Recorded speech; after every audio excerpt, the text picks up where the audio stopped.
Alrighty. So it can be confusing. SAP uses terminology and has a habit of changing terminology over the years. But what we try to do today is make it very simple, break it down, and give you an understanding what the commercial positioning is and how you interpret grow and rise and where that needs to go. So as always, and soon I will not need to do this anymore because people are returning. But I'm Christophe Derdijn, and I've been around in IT for a very long time, over 25 years. I've done pretty much everything under the sun in terms of technology. So business shared service transformation. I'm an infrastructure guy originally, and then I spent 12 years building an SAP company, Delaware in Southeast Asia, which I left last year to join Icon to do it again and better and faster. So right now, I'm with Icon to help drive the services line of business under the Icon umbrella. And one of my strongholds is Graham. Graham? Hey guys, thanks XT. So similar to XT, I've been around the SAP world for my goodness, nearly 30 years. Go back to the R2 days all the way through the life cycles of what SAP's done. Similarly, I have worked for a lot of the major partners, IBM, EY, Accenture, and SAP themselves on a number of occasions, and joined Icon a few months ago to work very closely with Christophe and Harjit in really building up the SAP service line for Icon. So great to be part of these sessions and look forward to today's session. Alrighty, and then for the ones that wouldn't know how we are evolving, so this one should make Harj very happy because I used his slide for this. So who is Icon? So Icon historically has been very strong in terms of providing enterprise technology skill augmentation, freelancers, and so forth. Now, since this year, since I joined, I mentioned I joined to start driving the build of a services line of business for Icon. So that is something that we now also do. We provide projects and support services out of our COE in Vietnam. Aside of that, we actually also have an AI platform, which we in-house developed based on the latest AI technology. So the large language models, using that technology to improve the matching between job descriptions and candidates. So we use this internally for now, and we're looking how we're going to market this down the road. Now, apart from that, where are we? You see the map there on the left. We cover most of Asia, Japan and Australia included. And we actually also have some business in Europe, which isn't on this map, but which is something that we actually just started. Now, I'm going to make it a good habit to start with a question. So Fitri, could you please put the survey on screen? And I hope that this month, this month, it's going to work a bit better than last time. So does everyone have the poll on screen now? Yep. I've awesome. got it come straight away. Yeah, that's very nice. Yeah. So we basically, I was thinking, what can I ask that is actually interesting? Now, the first question is an easy one. The second question is, I think, an interesting one because there's a lot of confusion around this. And that probably is also going to be one where we'll get into some level of debate because, yeah, sometimes some things are possible and sometimes not. But I'm curious what you guys are going to be saying. So scroll down if you don't see the second question, because there is two questions. I don't know how many people are in the call right now, but we have 18 people in the call. And we have about 11 people that so far replied to the question. So I'll precise 21 participants. Hey, that's interesting because on my I get this view where I see the poll evolving, and it says 18 participants. That's interesting. Maybe they don't count Graham and I don't know. Or the hosts. Yeah, maybe they're not counting the hosts. I don't know. We're not counted. We're not important. It looks like it. Well, I don't get the answer to the question either. So yeah. I'm gonna close the poll. And for those who haven't answered yet, it's indicative only anyway.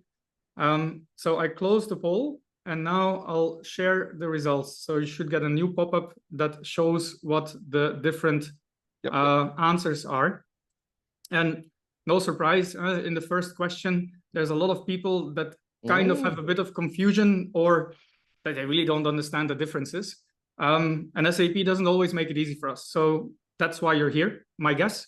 For those that it is crystal clear, I hope that whatever I say will be confirmed by you, because otherwise both of us have a difference of opinion on what crystal clear is. Looking at the on-premise SAP ECC customers that do not yet have S4 licenses, what they can do. So if you don't have S4 license, you can or cannot migrate to S4HANA on-prem.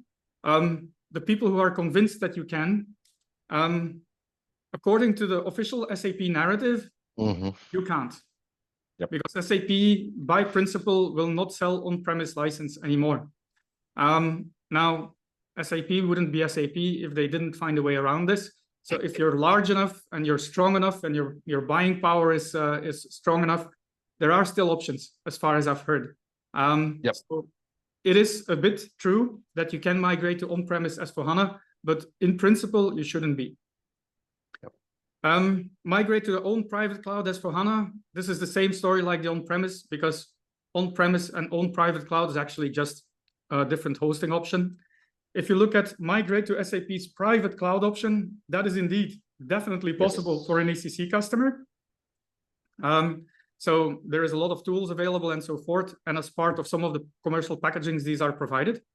And indeed, at this time, you cannot migrate from ECC to S4 public cloud, because S4 public cloud right now requires you to do a greenfield implementation. So as you can see, the people who skipped that one, they're right. And all of the above, well, obviously, the last one is a no right now. So the people who picked this one, they were not right on the money. Good. I'll stop sharing. I'll continue with the rest of the presentation. So as always, I try to make a little bit of a story of it, because otherwise it becomes plain and boring. So it's always good to have a bit of history. And a lot of us are old, so we have seen a lot of these things. So where did SAP come from? So I looked up the dates, and I don't go back to 1971. I'm not that old. But SAP actually started in 71 with R1. To be honest, I wouldn't want to know how that system worked, because if I look at how complex SAP is today, I wonder how that one actually worked. The relevant... It was a lot easier. There was a lot less choice. I'm not so sure. Not so sure. I mean, the relevant history for us is 2010 onwards, or maybe 2004 onwards, when you had ECC. And then we have HANA, not S4HANA, you have HANA in 2010, where a smart person in SAP figured out a way to get Oracle out of their ecosystem. So when they would sell license, they wouldn't need to give some money to Oracle anymore. So they developed HANA, and yes, it's also more performant because of the new design and so forth. But I mean, some people say it's because of this. Some people say because it's a commercial consideration. As always, probably a little bit of both. Then in 2015, SAP launched S4HANA Cloud. So they launched S4HANA Public Cloud first. And this is a story that I actually know quite well, because I was very closely involved with the initial build of the first version of S4HANA Public Cloud. So I have seen the history and the evolution of public cloud from very messy and complex to where we are today. And that's why I also understand the intricacies quite well between the different commercial packagings. Now, these are all names, and I had to Google a little bit because I remember all these names passing in the last few years. So you had HANA Enterprise Cloud from SAP, which was kind of the first cloud offering of SAP. And then you had the private cloud edition, the public cloud edition, which we're using now. You have these Rise and Grow options, which we're going to discuss a bit later in more detail. And then actually after HANA Enterprise Cloud, they came up with Cloud Essentials and Cloud Multi-Tenant Edition. I don't know if anyone in the call still remembers this, but these were basically the first tries of SAP to get companies to adopt their cloud products.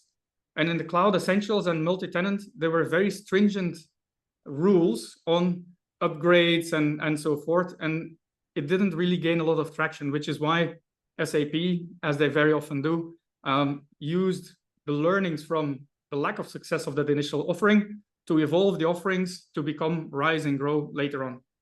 Of course, in the terminologies, we shouldn't forget the hyperscalers. For a while, these were very relevant. Today, much less, because even though in Rise private option, you do have the option to still use hyperscalers, in the end, it doesn't really matter much. SAP manages it, so it's just consumption. Yep. Now, oh, I was going to go to the next slide, but I missed there. So SAP has That's all. this, and this is basically where Graham is going to run us through a bit. Yep. So this is similar to the previous slide where you saw the caveman evolving. So the point one is really the very traditional, the on-premise ECC market where where customers were very safe and comfortable in having an on-premise solution. It was in their own data centers or a hyperscaler's data centers, and it was very much the traditional old approach. Expensive, a lot of overheads internally, and not really the way forward. If you go to the second option, this is where SAP really has positioned Rise. They really have encouraged and adopted a cloud first mindset, making sure that the customers are moving to cloud first under Rise. But as Christoph also just pointed out, even though there are hyperscaler options there, effectively the Rise option is still managed by SAP. And it really is a cloud-based version of an on-premise solution, to be honest, because of the functionality and the scalability that's there for those very large enterprise customers. If you go to the third option, this is really the future growth of where the growth concept comes under. It's the public cloud solution. You can start small and you can scale according to your business. So you're not paying for what you don't need, and you're actually only using what you want to consume at the point of time, knowing that you're going to grow over time. So it's continuous adoption rather than a very heavy upfront commitment, and it grows when you grow.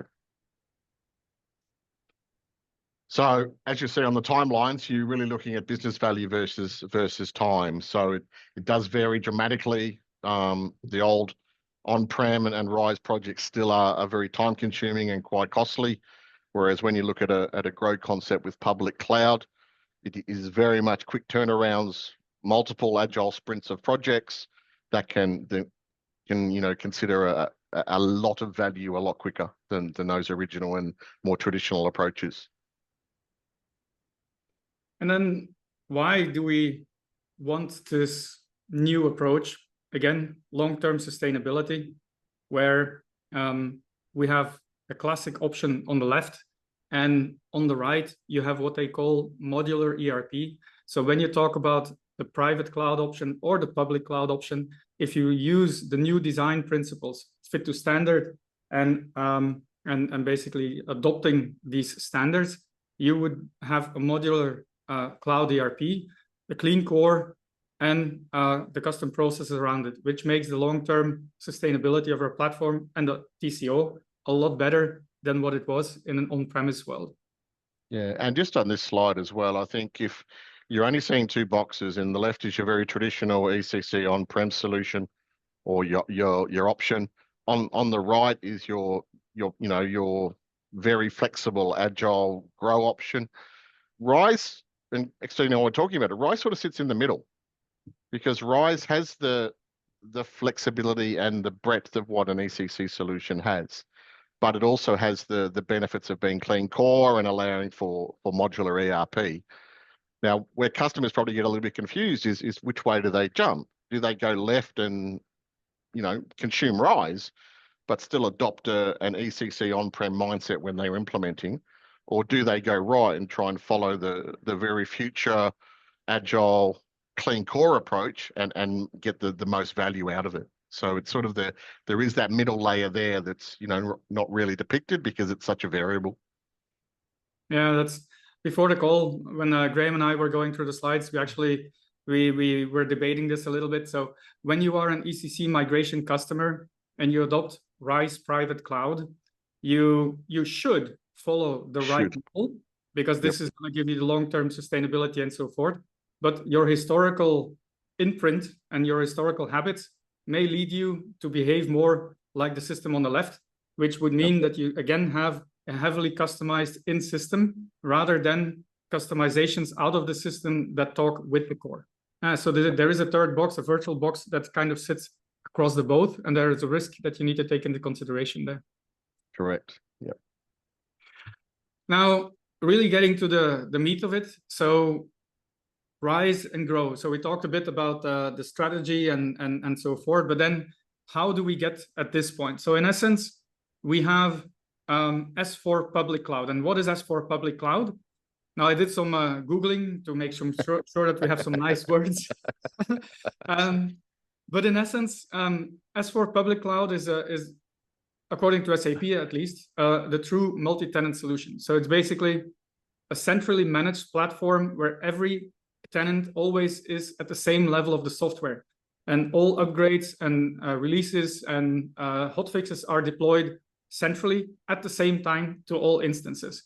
So you have your standardized processes, less flexibility, sounds a bit scary. You have your regular upgrades twice a year, they get pushed. Very important in terms of doing your planning for your projects. Yes. We're currently doing a global ERP rollout for a company that is present in 130 countries. They're on S4 public. And just to give you an idea on how fast you can go with S4 public, we started the project in September last year. And right now we have about, how many, 50 entities? 48, Phil, yeah, close to 50, yeah. So close to 50 entities we have live already. And they're doing billing and running operations and so forth. So you can go really fast if you follow standards. So that's nice. But along the way, the upgrade requirement also kind of popped in my project plan and caused us a bit of trouble with an upgrade, with a release, with a go live of one, because it happened right in between. And there is about a 10-day freeze period that you cannot do anything in the environment. So it's kind of complicated. Yeah, and it can bite you if very different to, you know, the ECC and the private cloud options where you can choose when you want to, you know, release your patches or, you know, implement your upgrades or your new features. With 0.3 on public cloud, you don't have a choice. There's a maintenance and upgrade schedule that SAP publish. You either are aware of it or you're not, but either way, you're getting the upgrades and the fixes. So it does certainly, you know, add a lot of value to be very aware of that and put that into your forward planning. Hey, Rajiv. Hey, does it mean that, so for example, since there are multiple tenants and my company is suddenly got something very critical and I cannot go for the upgrade. So it means that even it's super critical, I have to just follow the upgrade, leaving behind my criticality. In public cloud, this is indeed the case. Yes. Yeah, in a very short answer, Rajiv, yes, they don't discriminate. Everybody gets the releases because it's a multi-tenanted solution. Everybody gets the releases at the same time. They are published in advance, so you do have a bit of lead time. But you know, as Christoph said, if you're in the midst of a large project, sometimes you know you sort of miss those maintenance notices that SAP publish, and it can interrupt a go live or a critical part of your project. But you don't have a choice. It's good in a way because it means on the positive side, you're always front and center and you're always getting the latest features that SAP offer. On the downside, as you said, if you have a critical activity in your project where you don't want to implement the upgrade, you don't have a choice not to take them. Yeah. Okay, thank you. Now I'll leave this one to you because this is a bit more the historical story, the private Sure. cloud. Yeah, so if you want to go to the next slide. So the private cloud is sort of what we talked about. It is a single tenanted solution. So you do have a dedicated infrastructure just for your own organization. You have a lot more flexibility with regards to customizations.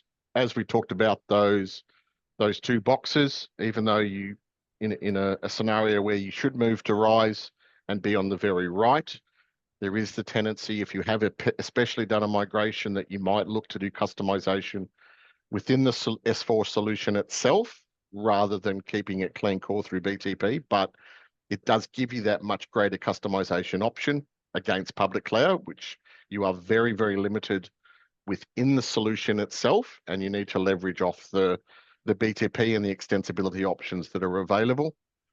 You do have, as we just talked about, custom maintenance options, so you can choose when you want to implement your upgrades or the new feature packs that are available, rather than having to take those as per the SAP maintenance schedule.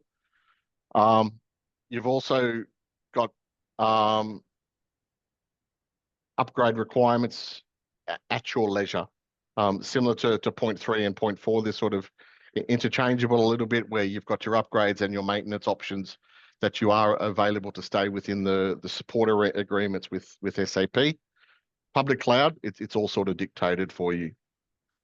And yeah, that was it.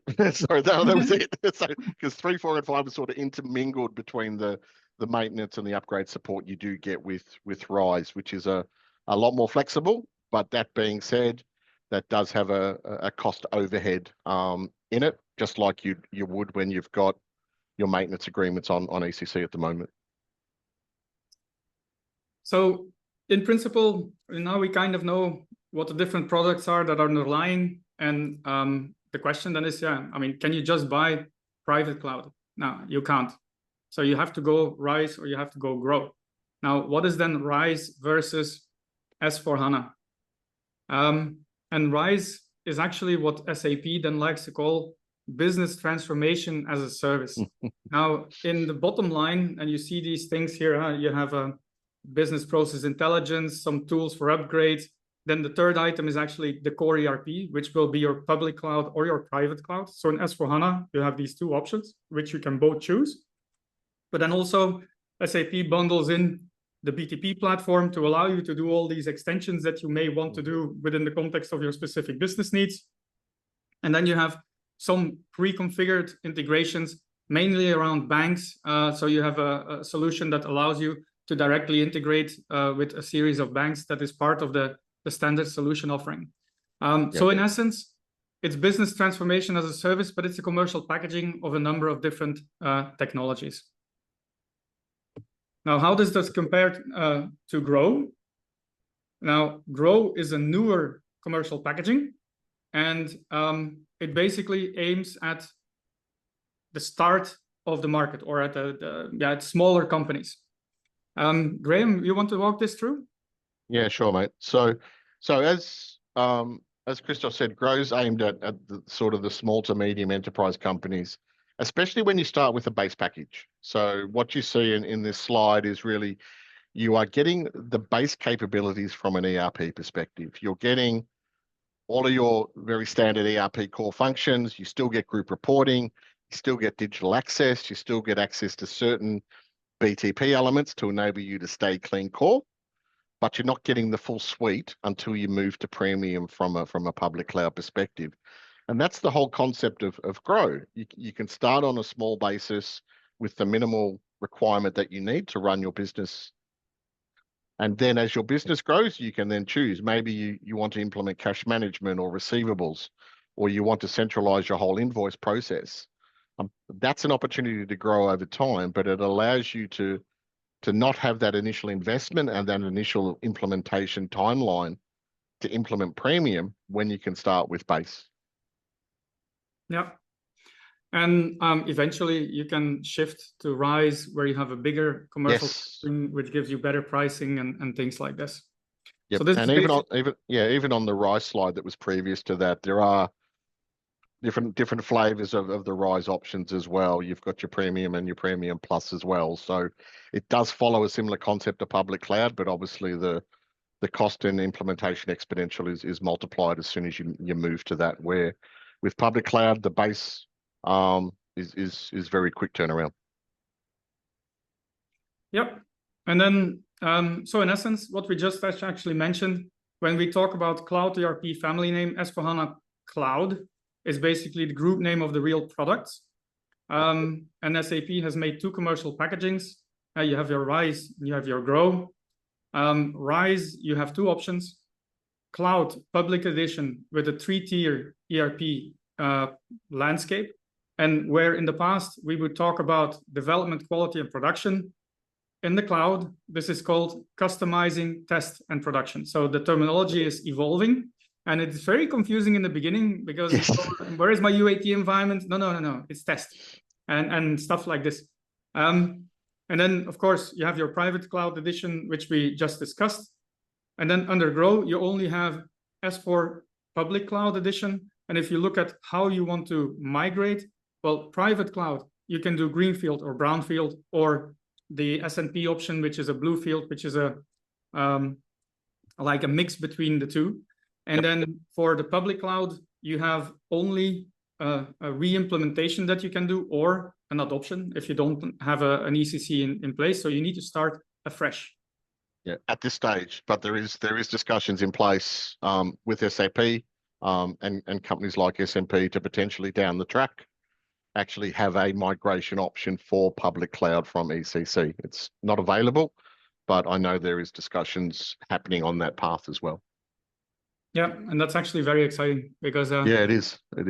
It will allow companies to really go into that future mindset and have an eternally evolving platform.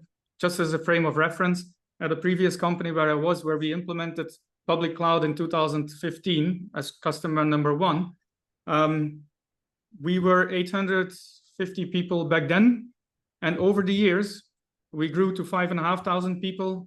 And the ERP platform wasn't down once for maintenance or whatever. It was always operationally available. Yeah, during certain periods, during the upgrades, we couldn't do any new releases, but the platform was always continuously available. No downtime, no upgrades that we had to prepare and plan and test and so forth. It just all happened automatically. Granted, in the beginning, it was a bit not always ideal. We had some issues with that, but today the upgrades are actually super transparent. So if you can migrate from your ECC to public cloud, and that becomes an option, that's actually something that is very interesting to consider, even for larger mid-market companies, to be honest. Yep. And especially when SAP are managing the infrastructure, it's in their best interest to make sure it's running all the time. That's true. And they have SLAs to uphold, otherwise they need to pay. Exactly right. Yep. So in essence, those are the commercial packagings. I hope that kind of sets a bit of an understanding around the difference between the two. And if you look at it today, so SAP going forward, you're always going to have to buy cloud, at least if you get ERP. So it's going to be either Rise or Grow. And their t-shirt sizing, because you have Grow, you have Rise, and then you have the subdivisions and so forth. You can actually start very small, accelerate your implementation, and grow over time with the platform. So that's it in terms of slides for today, or in terms of story for today.